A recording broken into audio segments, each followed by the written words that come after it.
Hola, aquí estamos otra vez en Casa SEAT, en la tercera y penúltima jornada del Be New, Barcelona New Economic Week.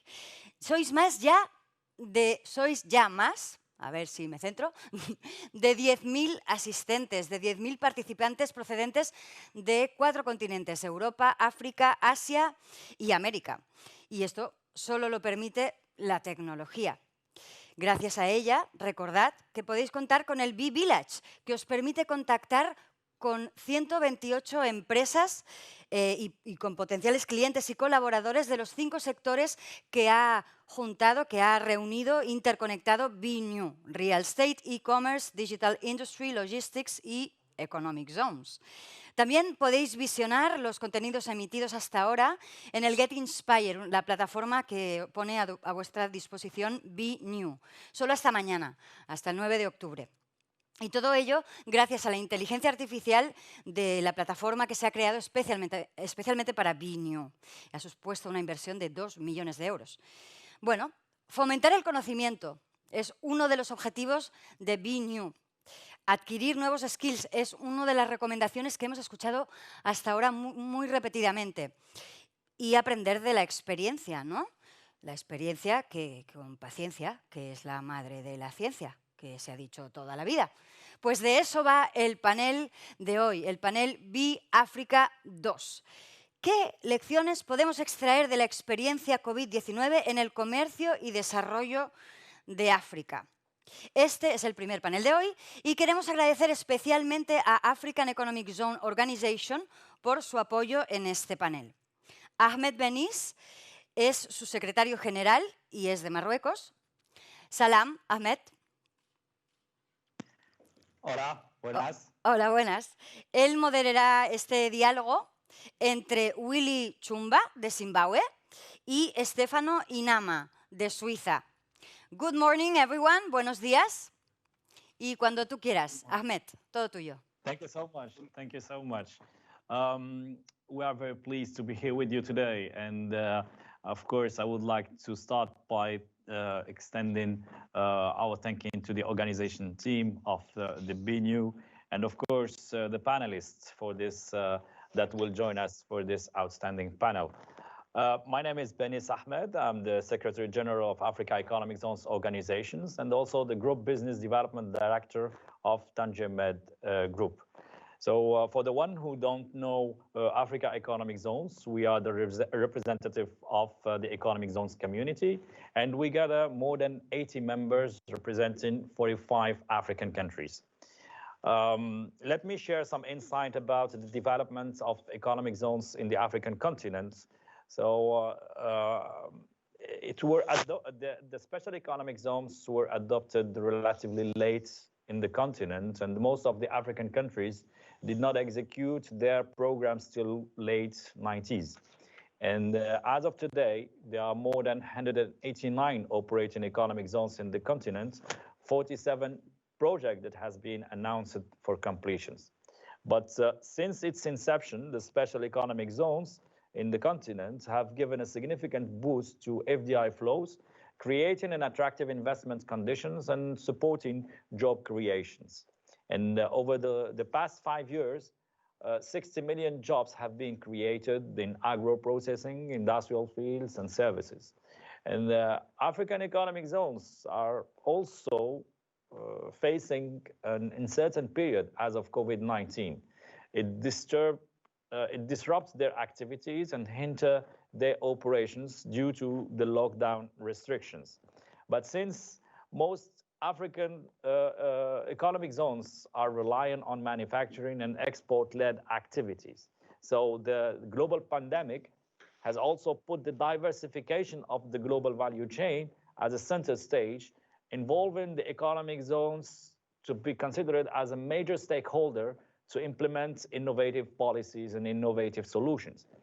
The new wave of the global supply chain could also provide opportunities to expand into new fields of activities and lead to new stimulus through attracting new investments and improving the market demand. The COVID-19 has also demonstrated that the best use of the technology can also help the African special economic zones in supporting regional integrations. And it can, through regional sourcing, supply chain, promote regional trade and integrations. But this needs more commitment from the African leader to seize the opportunities that the Continental Free Trade Agreement can offer. Investors and industrialists based in the special economic zones would certainly be encouraged by greater regional integration, which would offer a larger nearby market, a greater sourcing opportunities, and this would in return support the local private sector development, job creation in the regional economies. So today's deliberations will address topic with major interest for the economic zones community, as well as the business and investors networks. So we will try, together with my colleagues, to share some insight and information related to the Africa's trade facilitations reform, the contribution of special economic zones, as well as the opportunity that the African Continental Free Trade Agreements could offer in driving Africa's special economic zones development post-COVID-19 crisis. So I'm very pleased to introduce the experts that will be sharing this panel, namely Dr. Stefano Inama, is a Chief Technical Assistant at the UNCTAD, and he has over 30 years of experience in advising government and regional economic communities around the world on trade policies, issues, and negotiations. So he's with a lot of expertise, and he will be sharing very important information today. My brother, Dr. Willy Shamba, he's the second expert, and he is a senior expert and advisor at the African Union Commission. And his area of focus is in custom and trade facilitation, mainly in the African Continental Free Trade Area support. So without waiting, I leave the floor to Dr. Stefano Inama to share with us some estimated facts and figures related to the impact of the COVID-19 crisis on Africa's trade. Stefano, please. Thank you, Ahmed. And yes, I'm speaking from UNCTAD, the United Nations Conference on Trade and Development, which is the leading UN agencies on trade and development. And one of our focus is on Africa. And just recently, we have been lucky because the WTO issued a report just 2 days ago on 6 October about the forecast of the impact of the crisis on world trade. And apparently, the estimates are saying that the world trade will fall by 9.2% in this year, which is less than previous estimates of about 13%. So this is rather good news in the sense that the crisis will have a less impact than expected. But I think, for Africa, what is important is where, and because these are general figures. When we have to relate it to the African context, we have to see what are the sectors, because when we compare where there has been the sharpest decline of these world trade overall figures, we will see that the sectors where Africa is heavily reliant, which is mining and oils, they have recorded a sharpest decrease by 38%. Which is much deeper than overall other decrease like in agriculture, because people, in spite of the crisis, they still needed to have food. And therefore, compared with previous year, there has been a loss of 5% compared to 38% in mining and oils. And this is causing concern for the major African exports, which are heavily concentrated in mining and oils, which also caused as well a fall of the oil prices. Now, this fall not only in merchandise trade, but also in investment flows, and global and the regional level. The UNCTAD World Investment Report, which has been released this summer, forecasted a sharp decline of greenfield investment by 50% in the context of an overall decline of investment, foreign direct investment of 40%. Now, the issue is now estimates are telling us that there has been a sharp fall. Now, what is the outlook? Because now, I mean, it's time that we'll look ahead. And what are the outlook? What are the solutions which could be envisaged to cushion, I mean, to lessen the impact on COVID-19 on global trade and on Africa especially? One issue that is emerging is that there has been a resurgence of world trade, especially in the last month after the release of the lockdown, especially in June and July. But again, where? I mean, there has been this increase of trade, and that is important for Africa. And also another question that is looming on the horizon is we're seeing that Europe and the United States, they have the banks and the government, they have injected funds, I mean, to make a restarting of the economy. There has been a huge fiscal and financial stimulus to get the economy restarted. The question is how this will be possible in Africa to get the economy restarted, because African governments and financial, they have less possibilities than European and US counterparts. Well, there are, I think that the international community is already putting up instruments in order to assist Africa recovery. And there has been one is also induced by Africans themselves, is the African Continental Free Trade Area, and also the investment protocol that is going to be negotiated, hopefully, and implemented as soon as possible in order to foster investment. But also there are activities by donors like the US. They have a Prosper African Initiatives with a program of investing about 60 billion in Africa investment, of which 5 billion in Ethiopia. We have also other investment funds provided by UK in a kind of post-Brexit intervention for Africa of about 8.5 billion, and also, of course, other initiative by China, Russia, and also France, which has been reported in the World Investment Report of UNCTAD and discussed more at length. These are, I would say, the outlook for 2021, 2022. The outlook will say that most likely the world trade will raise in 2021, but will not back to the level of the previous years.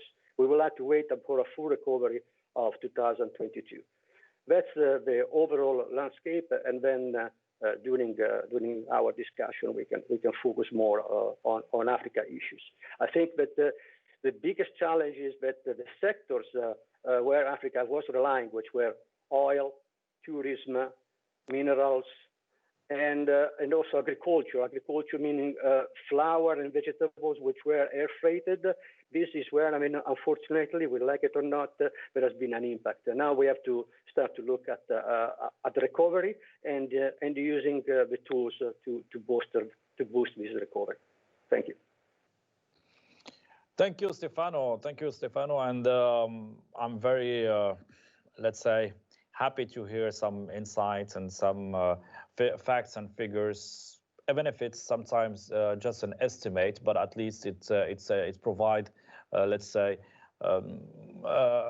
general overview of about what are the challenges that we would be facing in supporting the African economy and the contribution of the special economic zones today to recover from the COVID-19 crisis. One of the main challenges was also to speed up the trade facilitations reform and also helping the cross-border trade across the continent. So let me go back to my friends, Dr. Willy Shumba. He will be sharing some insights from his point of view and from the African Union point of view. Dr. Willie, your mic, please. Thank you very much.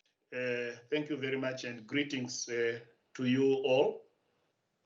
Yes, COVID-19 brought some experiences which did affect trade facilitation and the cross-border economic activities. When you talk of trade facilitation, you are looking at the processes, procedures, and all the necessary requirements in order to move goods from one point to the other without delay. Now, COVID-19 did affect that side. And the other side was cross-border economic activity. COVID-19 also did affect cross-border economic activity, which was taking place, I'm sure, which was taking place not only in Africa but the world over. So COVID-19 brought some learning experiences to both business and governments, always to be innovative on how to do business, and how to conduct business better. I mean, COVID-19, it basically affected your air transport network, your cross-border road network. It affected ports. Some ports were closed. And, during the early days, these were basically closed.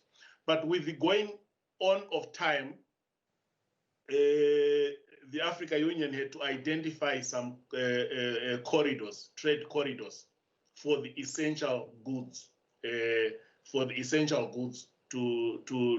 move, and also even for the transport sector, and also our customs administrations also had to be innovative, where trade processes were relying on manual in order to facilitate the movement of goods, in order to be responsive to the situation. Innovative ways had to be done. Automation, there was greater use of automation in order to get goods moving. The use of non-intrusive equipment for the various searches. So there were various means which governments and the business sector learned during the COVID-19 experience. But one essential point which came out was the need for the manufacturing sector, to strengthen the manufacturing sector, and also the need for industrialization in Africa. The need to have value chains, and the need to manufacture some products within the continent. And this is a very important point, because this is where I think the special economic zones come in. They offer an opportunity in that you are able to have your industries in the continent, in the regions, and you are able to supply products at best. Of course, you cannot entirely do away with import and export in this global environment, but special economic zones play a very important role in that you are able to supply products for the continent within the continent, and you are able to have linkages within the continent and to be able to supply the goods. Actually, it was a learning lesson in that during the period, some of the PPEs, protective equipment which was required, some innovative ways were done, and some of these products, some of these essential products required during the COVID had to be manufactured in the continent.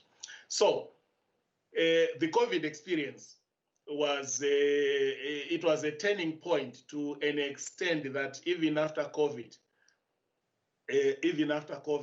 I foresee the situation changing for the better in the manner in which business is to be done. The traditional way that people have relied upon, people have shown, the COVID has shown that we can do certain things in other ways. There are other ways. And we can manufacture some essentials. Customs processes can be speeded up through automation. Physical presence is always not necessary. And you also need to make sure that trade corridors are available to move goods fast. And another element is cooperation amongst the various stakeholders.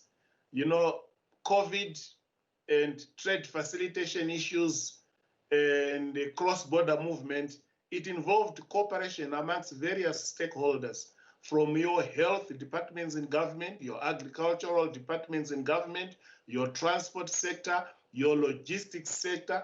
So one of the experiences was for closer cooperation amongst all the various sectors in order to move goods. And like I have said also, even to make sure that goods are produced in Africa using the various opportunities like the special economic zones. So in a nutshell, this is how I can sum up the situation. Thank you. Thank you, Willie. I think what you've mentioned is very, very interesting. And I think that one of the most prominent features of the global trading landscape in the recent year has been the worldwide proliferation of bilateral and regional trade agreements.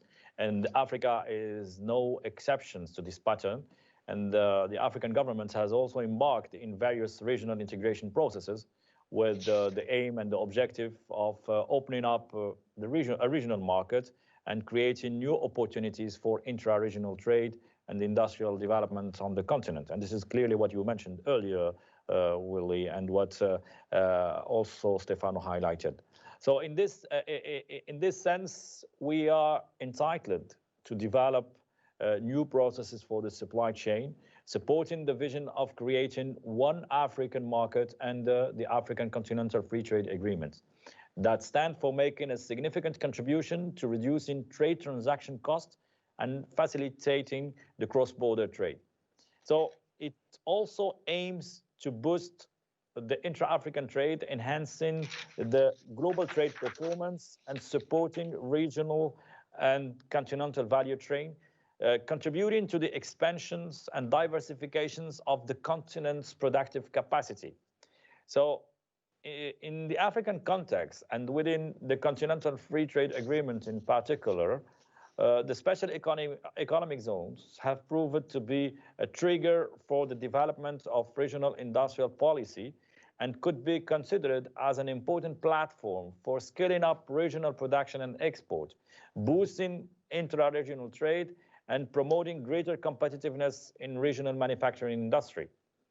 The special economic zones would play also a key role in improving regional networks of production and trade by enhancing the country's productive and distributive capacity in a strategic manner that countries' capacity complement each other. This would enable cross-border cooperations among public and private stakeholders. So we need to investigate opportunities to build innovative regional value chain framework in different sectors. And this need better technology, higher quality inputs to support the trade facilitation reform. And of course, this could be extended to cross-border cooperation, project collaborations, resource sharing, and communications between the African Economic Zones community. I think that we need more insights on the Continental Free Trade Agreements, more insight to share with our audience. So, Dr. Willie, what do you think about, I mean, is the Continental Free Trade Agreement, is it an opportunity for trade development in the continent? Okay. Thank you. You raise a very important issue about the African Continental Free Trade Area. And it is an opportunity for the world. It is an opportunity for Africa to do business. And let me just give you an overview of the African Continental Free Trade Area. It is a continental free trade area for 55 African countries. And in terms of the number of countries participating, 55 African countries, that will be, in terms of the number of countries, that will be the biggest free trade area so far since the formation of the World Trade Organization. We do have a lot of regional trading arrangements, but what you'll find is these regional trading configurations are normally for 2, 3, 4, 5, 10, 20 countries. But here we are talking of the African Continental Free Trade Area, making the continent one market. And so far, it has been very promising. In fact, the African Continental Free Trade Area has achieved quite a lot. You can imagine the negotiations for 55 countries by 55 countries were conducted within a period of 2 years.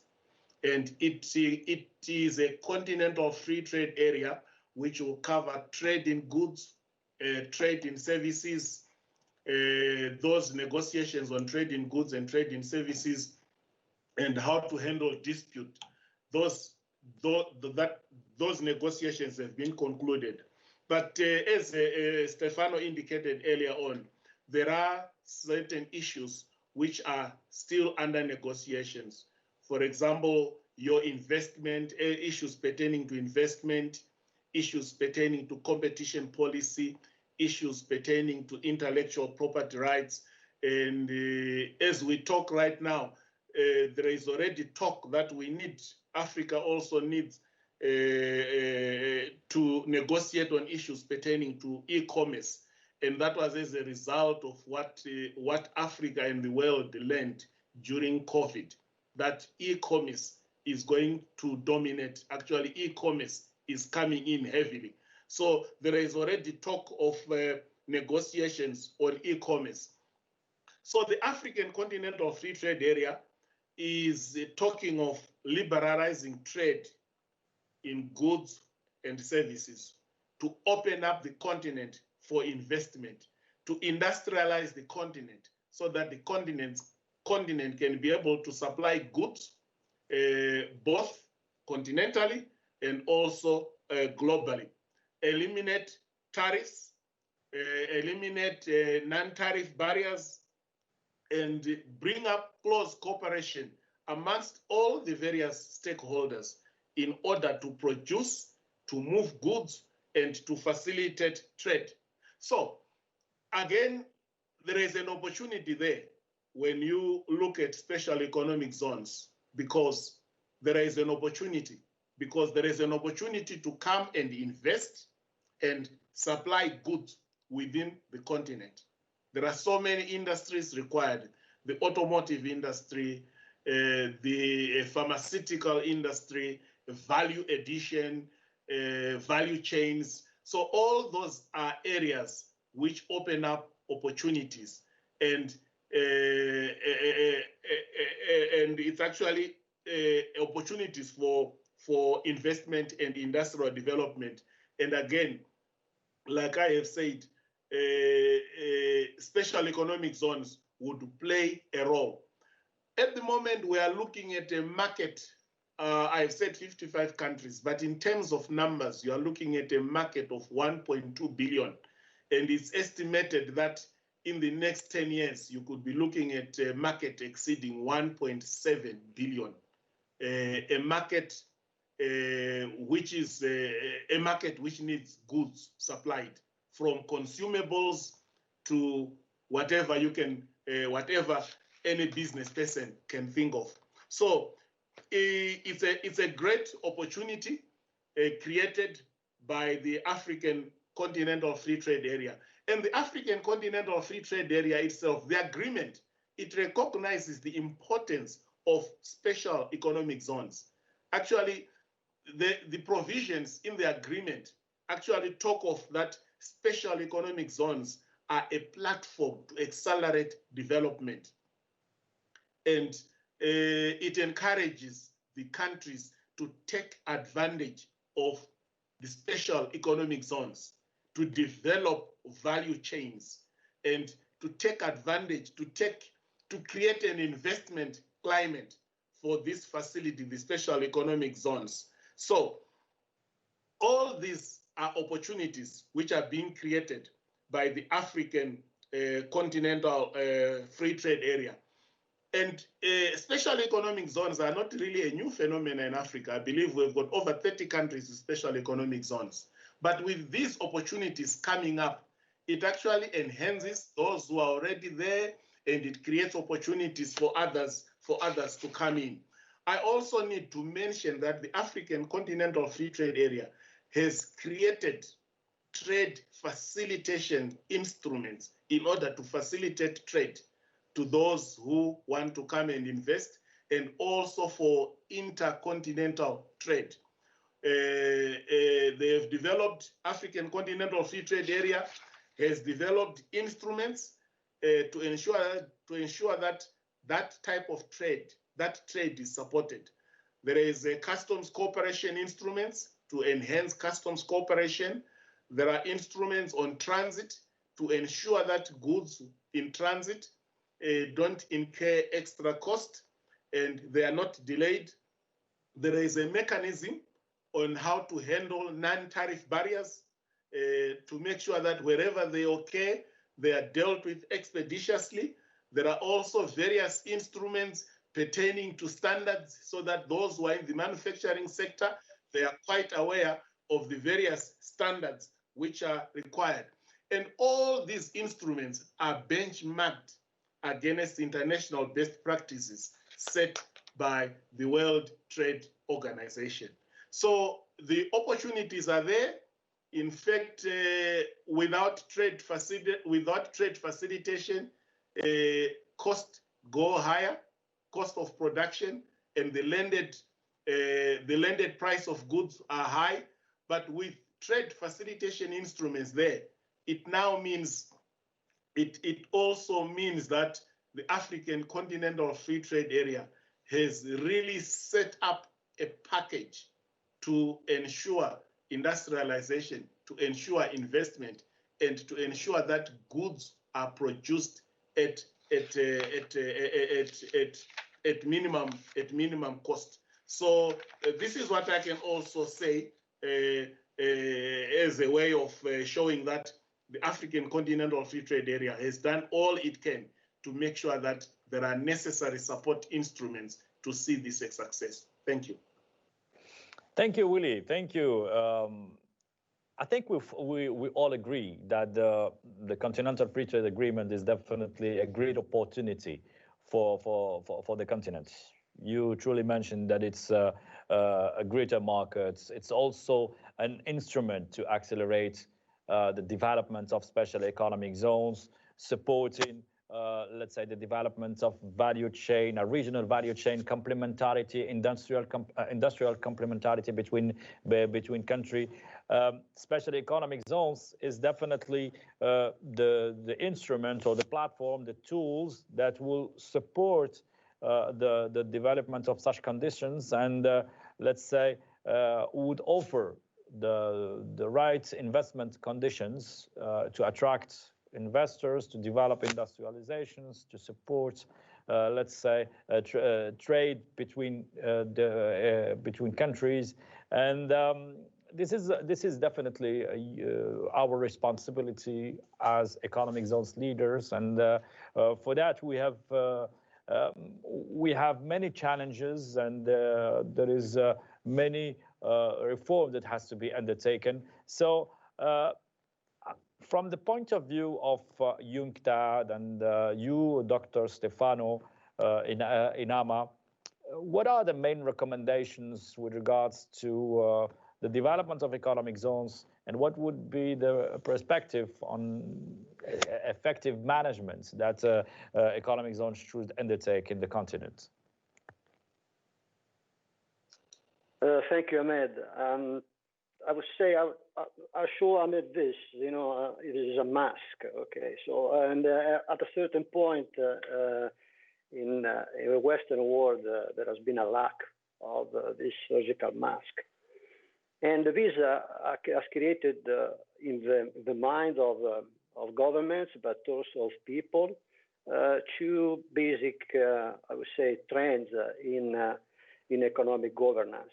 One is the imperative to increase the supply chain resilience. Governments and people need to have a security in supply of mask, but also supply of inputs, to do manufacturing. And where Africa is well placed in the sense that it has a mining sector is providing inputs to a world economy, starting from the rare earth for producing mobile phones to copper to other. And there, obviously, the task there, is to increase value added to these products, which has been a kind of perennial challenge for the African continent, and hopefully the African Continental Free Trade Area will provide an opportunity to climb the ladder of the value chains. The second trend is, where the African Continental Free Trade Area could really help, is the pressure to increase national or regional, and there, is very important, productive capacity.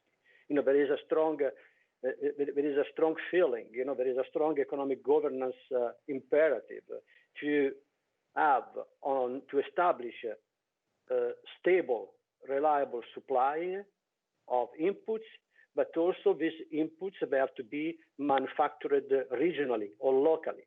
There is the instance of reshoring, bringing back industries or foreign direct investment that was previously located outside a country, like in the US or in Europe, and there is a tendency of reshoring this in foreign direct investment which has been outside the home country.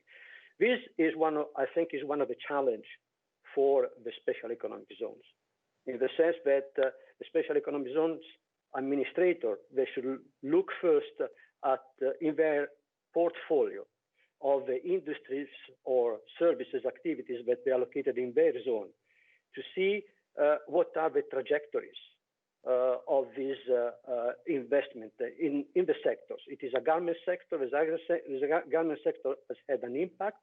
What is the new trajectory of this garment sector in the post-COVID scenario? So they have to eventually engage in new actions in order to ensure that the factories or the investment that are located in their zone remain in that zone and they're not reshored elsewhere. This is one first recommendation, I would say, a task, that has to be evaluated. It's a kind of internal assessment. What we have here now, we would like it to stay, not to move away and possibly increase. The second is eventually a rethinking of the possibility of having large projects linking to export-led performance. Perhaps, there is a need also to investigate more what are the possibility of the national and regional markets, especially thanks to the opportunities provided by the African Continental Free Trade Areas. And there, as Willie pointed out, is extremely, extremely important the trade facilitation concept, because the African Continental Free Trade Area will liberalize trade in Africa, but borders will remain, will not become a kind of new European Union where goods, may freely circulate. Borders will remain in place, and their trade facilitation and through smooth and rapid and quick transit of goods will be fundamental in order to ensure that the goods can circulate in the Continental Free Trade Area. And their trade facilitation is an essential and fundamental condition to be successful. And obviously, special economic zones administrators, they are there possibly to facilitate the inflows and outflows, inflows of inputs for local manufacturing and outflows of exports in the special economic zones. Where, they need to look at the possibilities of digitalization. I mean, the COVID has brought an enormous incentive for COVID-induced digitalization. I mean, which could and should provide new reading of economic opportunities and challenges for special economic zones administrators. These, I think, are the basic lessons that, and I would say directions that are contained also in the World Investment Report that UNCTAD has released, where there are precise, I would say, analysis on the trends, because when we have to be sector specific at times, especially, I mean, for Africa, which is heavily concentrated in few sectors, then we have to also to conduct analysis of the sector. And as I said at the beginning, analyze the trajectories of what the sector are doing, so what is automotive is doing, what the market on frozen flowers will be doing, and especially what are the oils and derivatives of the oil, you know, which are important for Africa exports and economic activities. Where are they going? These are the issues that each, I would say, special economic zone administrator, they should look into it and eventually putting an emphasis on regional and national capacities markets to absorb the industrialization and trigger the industrialization of the productive capacities. Thank you.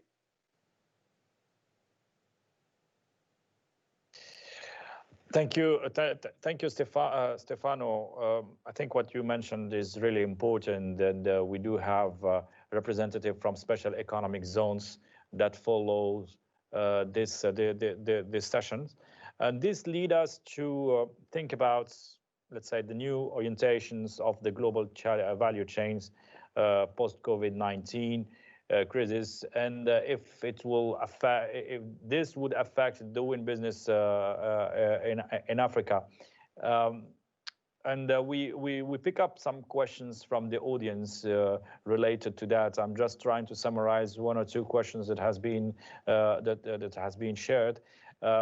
So with regards to the new, let's say, move of the global value chain, do you think that Africa and mainly the special economic zones would capture, let's say, new investments, and would this affect positively or negatively the doing business in the continent? Well, I think that like in any crisis, there are challenges and opportunities. And I would say it very much depends on the sectors that we are looking at. For certain sectors, there will be more opportunities than for others. And then I would say that the special economic zone administrators, they have to really look into the possibilities offered by the Africa Continental Free Trade Area. And also the intersection between the possibilities of trading opportunities arising from the Africa Continental Free Trade Area and the fact that many African states, they are enjoying a free trade with Europe and the European Union.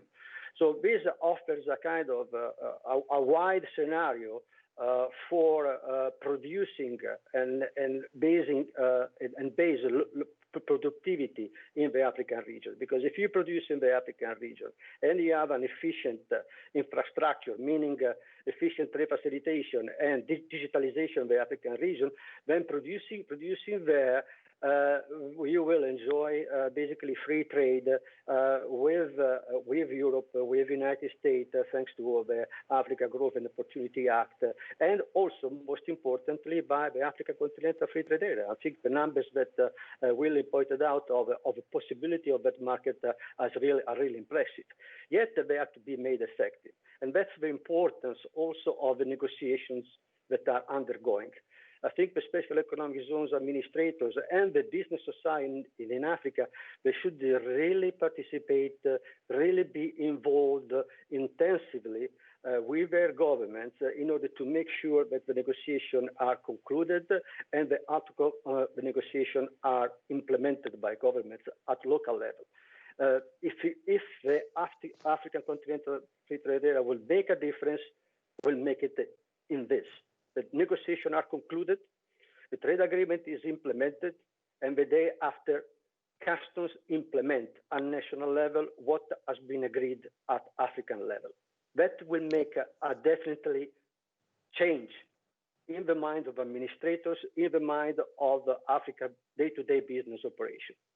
Thank you. No, fully agree, fully agree. And there are many talks today about moving some Chinese investments or European investments in China or to develop the nearshoring approach. So would this be with a benefit to the African continents, being very close to Europe, being very close to the Middle East, for instance? But much will depend on the ability, as Willie pointed out, related to trade facilitation. Distance, especially in Africa. Many of the countries in Africa, they are landlocked. And we all know that the cost of moving a container within Africa is one of the highest in the world. So the capacity of Africa services abilities, to reduce the cost of movement of goods and services is crucial.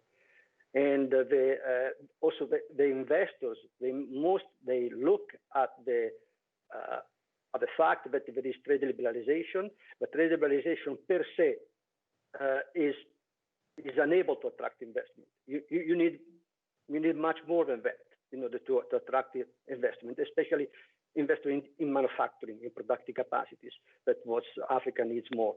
I mean, obviously, trade liberalization is one factor, but trade facilitation, especially in customs procedures, is a decisive factor, as well as the ability by African government to upgrade the capacity of workers, which are largely unskilled. And there is a need to have training capacities for unskilled workers to provide services and a workforce which is more educated in order to engage in a digitalization of the economy. Thank you, thank you, Stefano. We have 1 or 2 minutes left. Maybe, Willie, last comment about the CFTA. Does it represent also an opportunity for the international investors community? Your mic, please. Your mic. Can you switch on your mic? All right. Yes, the AFCFTA presents opportunities to produce goods which can be traded in Africa duty-free. The production of goods, the investment side of it, and the SEZ, the opportunities are open to anyone to come and invest and produce. What it means is the goods produced will be made in Africa goods. Of course, there are also special issues pertaining to the rules of origin, but it's an industrialization tool. It's a tool to develop Africa, and it's open for investors from all over the world to take advantage of. Thank you. Thank you, Willie. Thank you, Stefano. I think we've almost covered the main topic of today's sessions. I think to all of us who works in the continent, live in the continent, who like the African continent, we should seize the opportunity of the African Continental Free Trade Agreements, work together, deploy and implement the best practices. This is our responsibility as a special economic zones leaders, but it is also the responsibility of our partner. Thank you very much. Thank you very much, Ahmed, for your moderation and good questions. Thank you. Special thanks for African Economic Zone Organization. Thank you also, Willie and Stefano, for being here, for your expert view. It's been so helpful to listen to you. And I say goodbye to you. Bueno, y a vosotros os dirijo en castellano. Muchísimas gracias por estar aquí. Continuamos en canal Economic Zones. El siguiente panel será Be Clean. Hasta ahorita.